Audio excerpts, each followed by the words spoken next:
This is a result of initiatives that have been taken last year to introduce online toolbox to address the issues that we are facing when our students transition from school to the world of work. So this workshop is utmost important for all of us because of you are a representing different kind of a ministry or the organization, or sometimes maybe a civil society. We consider you are a decision makers of that organization and institution and entities.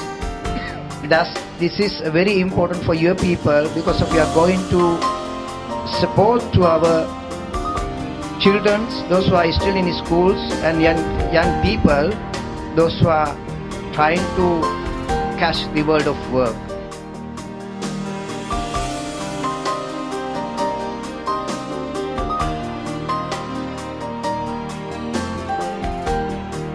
Learning courses or the learning modules will help you to address this. I mean, not all of them, maybe some of them are very, I can see like when you guys present, there were 2-3 already directly linked to a learning module. We went to see, and diabetes is a very big problem in Malaysia. It affects 16% of the adult population. And so we went to watch. People would say that they cared a lot policy toolbox, and it was evident through the experiments that these key issues are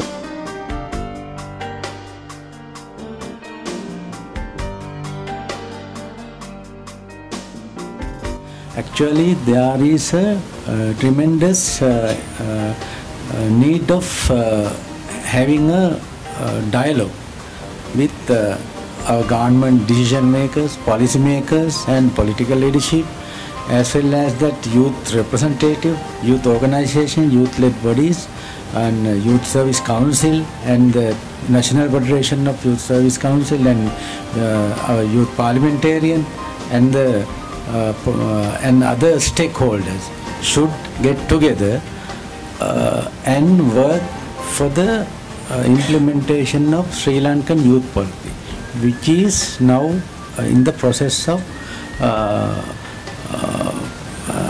formulating the Sri Lankan National Youth Charter.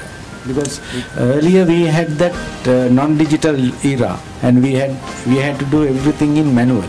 Now that our children, our youth, they are living in a very global perspective, in a very digital world, and globally they are living in a global village. Actually, we have to think about how to give a good approach on addressing youth issues, and how to understand their mindset, and how to understand their future prospectus, and how we have to direct them for a sober society. Therefore, this is a time we are starting national level, we should create a national policy for the career guidance and counseling. Then otherwise, especially counselor should be a licensed person, because of the most of the students, most of youth people, so many resource person being separate system, separate books. But after that, students or youth, they are very confusing. What I believe like that.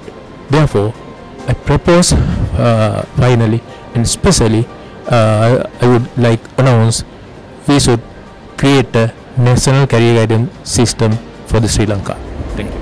අපි මේ ගොඩනගන ප්‍රතිපත්ති මාලාව එහෙම නැත්නම් පාසලෙන් වැඩ ලෝකයට සංක්‍රමණය වීමේදී කොහොමද අපි මේ සංක්‍රමණය වීම සාර්ථක කරගන්නේ කියන කාරණේ. මේක ඇත්තටම මේ අවශ්‍ය ජාතික අවශ්‍යතාවයක්. විශේෂයෙන්ම සංවර්ධිත රටවල මේ වෘත්ති මාර්ගෝපදේශන මෙවලම නිවැරදි ආකාරයට පාවිච්චි කරනවා. නමුත් අපි යම් තරමකට ප්‍රමාදයි. හැබැයි ප්‍රමාද විහාරේ මේක පටන් ගත්ත එක හොඳයි. ඒකට අපිට පැහැදිලි කරගන්න පුළුවන් මේ පාසලෙන් වැඩ ලෝකයට සංක්‍රමණය වීමේදී අපේ තරුණ ප්‍රජාව විශේෂයෙන්ම කොහොමද නිවැරදි ආකාරයට තමන්ගේ වෘත්තීය තේරා ගැනීම සිද්ධ කරන්න කියන කාරණේ ගැන ඒක හොයාගන්න මේක පාදක වෙනවා. I mainly identify two main problems to our students, which is there's no proper way to identify their psychological problems. And next problem is that our Sri Lankan young generation lacking is their soft skills.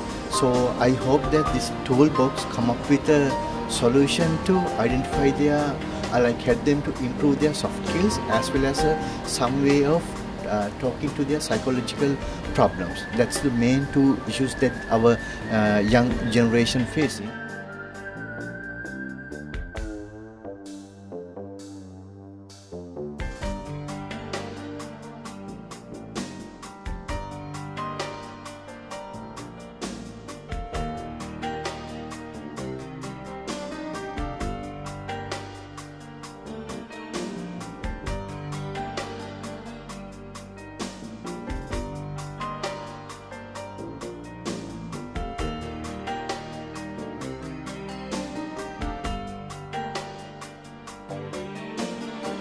Here we mostly stress on 10 to 19 years, that is the adolescence. So when we speak about adolescents who are the school going, the main issue is they are not children nor adults.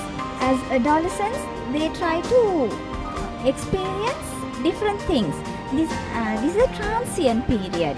So they like to experience new things and take risks, so that but they won't realize the end result of it. That's why we need the life skills and the career guidance for the school going children. So I feel it's a duty as a country. We have to guide them in their as a career guidance and incorporate life skills program that has been already incorporated, but island-wide we have to educate children on life skills because their decision making is not developed yet. My name is Kavin Mohandaramge and I am currently the president of ISAC in Sri Lanka. When talking about youth issues in Sri Lanka, something that come to my mind, one of the main issues is actually the skill mismatch, because the corporate sector, the private sector requires a specific set of skills from youth in Sri Lanka.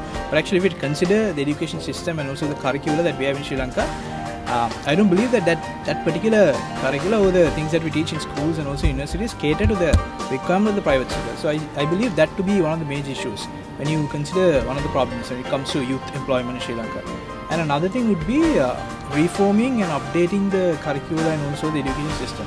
If you take Sri Lanka for example, we enter the university when you are 20 years old. But if you consider other countries, very progressive countries like even India, in Asia, they enter the university when you are 17 years old. So they have an advantage of around 3 years when you compare to students in Sri Lanka.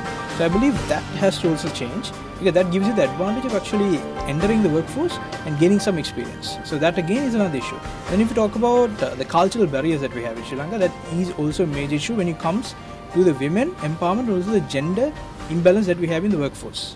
Because a lot of people in Sri Lanka, the women, they don't actually end up working, and even if they work, they quit the job when they're 30 or when they have 2 or 3 kids, and they go to home and then they work as housewives. So that again is a major issue when it comes to labor force, because you have a lot of women that have necessary qualifications but they end up as housewives. Because why? Because of the cultural barriers that we have in Sri Lanka. So these are like இந்த செயலமரம் மிகவும் முக்கியமானது. அதாவது இலங்கையை பொறுத்தவரையிலே பள்ளின மக்கள் இங்கே வாழ்கின்றார்கள். ஆகவே இந்த பள்ளின மக்கள் பல்வேறு பிரதேசங்கள் வாழ்ந்தாலும் கூட கடந்த கால நாட்டிலே நடந்த அசாதாரண சூழல் எல்லா இன மக்களையும் பாதித்திருக்கின்றது. ஆகவே இங்கு நாங்கள் பல்வேறு சவால்களுக்கு நாங்கள் முகம் கொடுத்து கொண்டு இருக்கின்றோம். ஆகவே இளைஞர்கள் என்ற பொழுது நாட்டினுடைய முதுகெலும்பாக இருந்தாலும் கூட இன்றைய காலகட்டத்திலே பல்வேறு வேலை திட்டங்களை தேசிய இளைஞர் சேவைகள் மன்றம் அதேபோல் Today I think employability has become a very important topic, and especially when we think about the employability, especially when the students transition from the school to the world of work, I think this sort of policy is very important, because we have to prepare them for the world of work, and they have a lot of challenges. Today, if we don't have proper guidance and the proper path for them, they have to face a lot of problems. I believe regarding the employability and the soft skill, as well as to change their attitude and to develop their capability, I believe having a national policy regarding this is very important, and I believe we can get a lot of benefits having this sort of policy in the future.